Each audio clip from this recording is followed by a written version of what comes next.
Salut la famille, j'espère que vous allez bien, j'espère que votre journée s'est bien passée. C'est quoi votre vision du Barça, les gars? Moi, c'est la question que j'aimerais vous poser ce soir. Mon frérot Jean-Luc m'a dit, on choisit le 9 en fonction de sa vision du Barça. Parce que lui, il m'a dit, lui, il veut Julián Alvarez au Barça.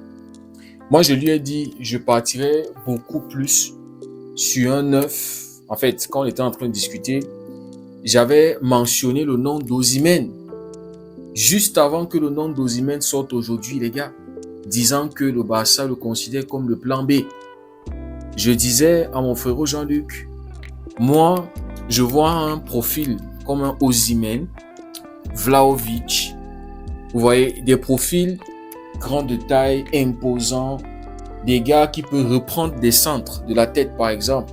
Il m'a dit, frérot, ça se voit que toi et moi, nous n'avons pas la même vision du Barça. Moi, je suis plutôt jeu, vous voyez, construction de jeu, combinaison, tiki-taka. Vous voyez, c'est un conservateur, ce monsieur-là, Jean-Luc. C'est un béninois, les gars. Mélangé avec le sang togolais.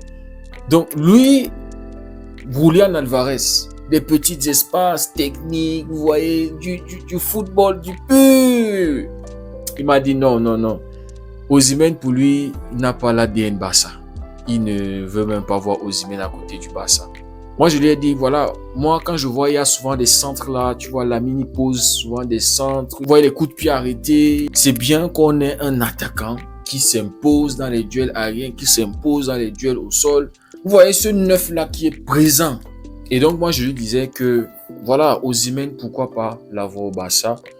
On a vu sa canne, on voit ce qu'il est en train de faire du côté de Galatasaray, les gars. Donc moi, je le disais comme ça, les gars. Et aujourd'hui, on nous dit Osimhen, plan B du Barça, au cas où ça ne marche pas avec Julián Alvarez, au cas où Atlético ne veut pas négocier avec le Barça, vous voyez, au cas où Atlético demande sauter sa clause libératoire si vous le voulez absolument. Nous, on n'est pas prêt à négocier, nous, on veut garder Julián.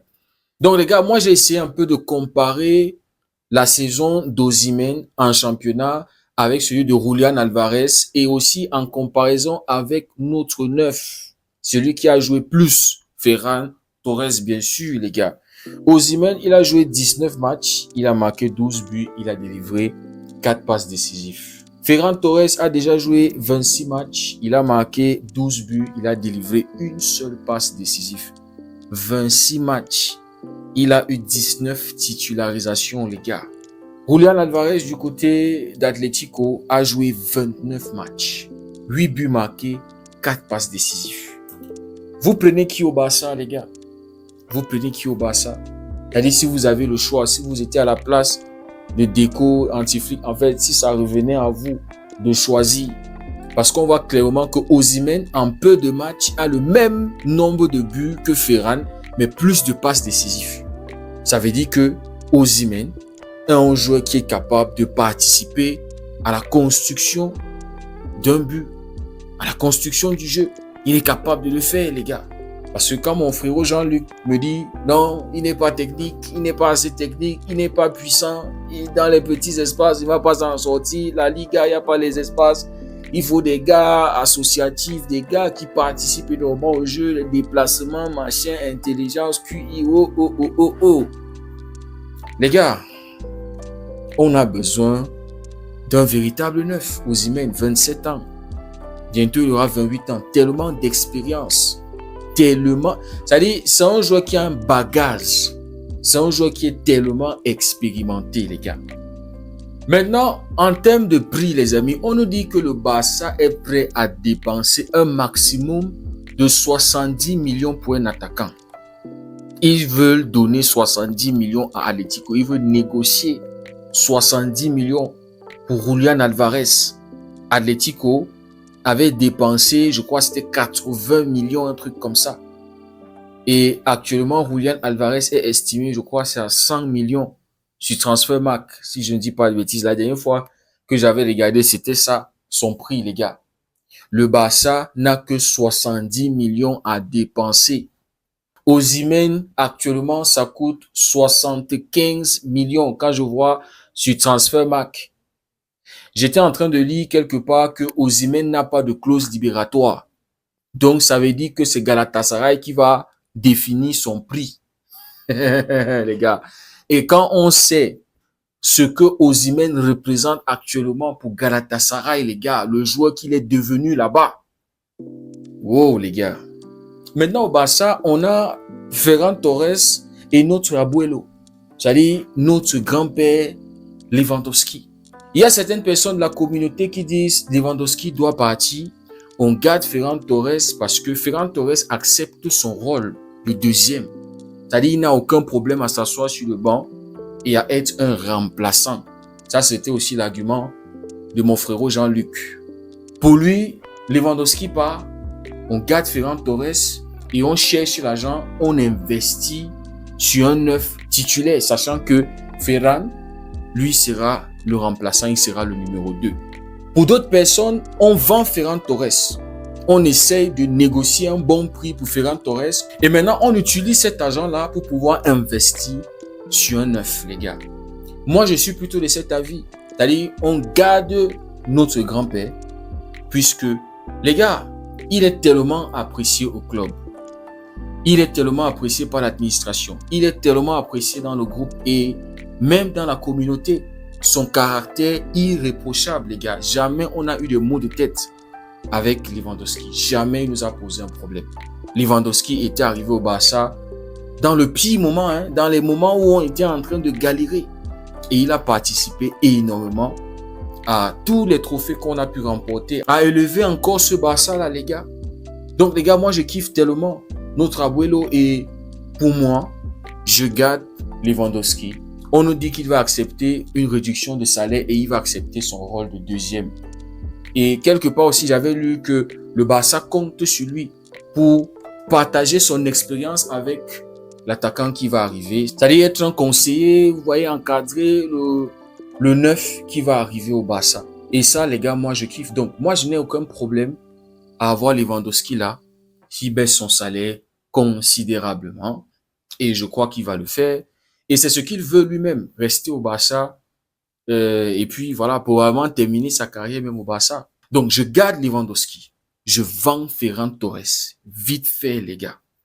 C'est juste que Ferran, je ne le vois pas accepter de partir, les gars.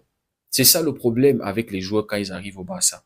Ils ont des contrats et même quand ils ne sont pas au niveau requis, les gars, ils ne veulent pas partir. Les gars, ils tombent amoureux du Barça. Je sais pas si c'est parce qu'on a une direction qui est trop... En fait, c'est aussi ça le Barça. Mais est-ce qu'un club? Plus qu'un club. Je pense que c'est ce slogan-là qui nous rend très attachants, qui nous rend très émotifs, familial et tout. De sorte que quand les gens arrivent au Barça, ils deviennent une famille et ça devient compliqué de se séparer. Donc, je ne pense pas que Ferran Torres va accepter de partir, les gars. Même s'il y a des offres. Je ne sais pas comment est-ce qu'on va se séparer de lui. Il a un contrat jusqu'en 2028. Mais pour moi, l'idéal sera de se débarrasser de Ferran Torres, les gars. Lui, débarrasser. Parce que je ne pense plus qu'on aura quelque chose de mieux. Il a 26 ans, bientôt il aura 27 ans. Je ne pense plus que Ferran Torres va évoluer plus que ça. Donc, on vend Ferran Torres, on prend l'argent là, on ajoute ce qu'il faut ajouter, on se prend un neuf, les gars. Maintenant, les amis, moi j'aime tellement Julián Álvarez, mais quand je regarde les choses de manière réaliste, j'ai très peu de foi, je vous assure. Ma foi, elle est très petite. Que Julián Álvarez peut venir au Barça, peut être au Barça l'été prochain. Ça va être très compliqué, les gars. À moins que Julián Álvarez montre qu'il veut réellement venir au Barça, fasse des efforts. À part ça, les gars, s'il faut seulement négocier avec Atlético, pour eux, ça sera renforcer un concurrent direct au titre. Et ça, je vois ça, mission impossible, qu'Atlético le laisse partir. On avait vu ce qui s'était passé avec Nico Williams. Bilbao voulait mettre le feu en Espagne. Donc, je me dis que ça sera presque le même truc. Donc, pour moi, le plan B me semble plus abordable pour le Barça. Je pense que si le Barça montre un réel intérêt pour Osimhen et fait une offre pour Osimhen, les amis, je pense qu'Osimhen va accepter. Je pense que ça sera un peu plus facile de négocier avec Galatasaray pour qu'il puisse venir, les gars. Maintenant, un autre truc sera au niveau des salaires qui sera moins cher que l'autre. C'est aussi ça, parce que Osimhen, on se rappelle que quand Naples voulait le vendre, il y avait un problème de salaire. C'est pour ça qu'il n'avait pas facilement trouvé un club, les gars. Donc je pense qu'il y aura un problème au niveau du salaire. Je sais pas, Julian Alvarez, on verra bien, les gars. Maintenant, il y a le dossier Bastoni qui est sur la table de Deco. Deco, un grand admirateur, c'est l'objectif principal pour Deco, signer Bastoni. Bastoni qui est en train d'avoir une très bonne saison avec Inter, toutes compétitions confondues, c'est 2 buts marqués, 6 passes décisives et il a déjà joué 2893 minutes. C'est pour vous dire à quel point il est indispensable pour l'Inter. Presque toujours titulaire, les gars, il a déjà joué 35 matchs. Donc quand on le voit, les amis, sur le profil idéal pour le Barça et en plus, ça joue côté gauche de la défense, là où on a besoin. Le Barça apprécie ses qualités de relance, de sortie de balle et surtout le leadership qu'il apporte en défense. Donc, avoir lui et Koubassi, et aussi on sait que c'est un admirateur de Koubassi, il est tout le temps en train de liker les publications de Koubassi, les gars. Mais les gars, on se rappelle que l'été dernier, la priorité, c'était l'été dernier, non? La priorité était Luis Diaz. Qu'est-ce qui s'est passé? Luis Diaz avait finalement signé avec le Bayern. C'est ça le problème avec Deco, les gars. Il ne gère jamais ses priorités. Nico Williams avait renouvelé avec Bilbao sans qu'il était au courant. Donc c'est ça le problème avec Deco, les gars. On ne peut pas réellement le faire confiance. Malgré le fait que ça sort partout, que c'est sa priorité, machin. On peut être hypé là comme ça et en fin de journée, Bastoni renouvelle son contrat encore avec Inter ou bien un autre club vient le shipper, les gars. Donc les gars, voilà ce que je pense de tous ces rumeurs, de tout ce qui est en train de sortir là. Dites-moi vous, quelle est votre vision du Barça? Quel neuf vous préférez? Un profil à la Osimhen, Haaland ou bien un profil à la Julian Alvarez?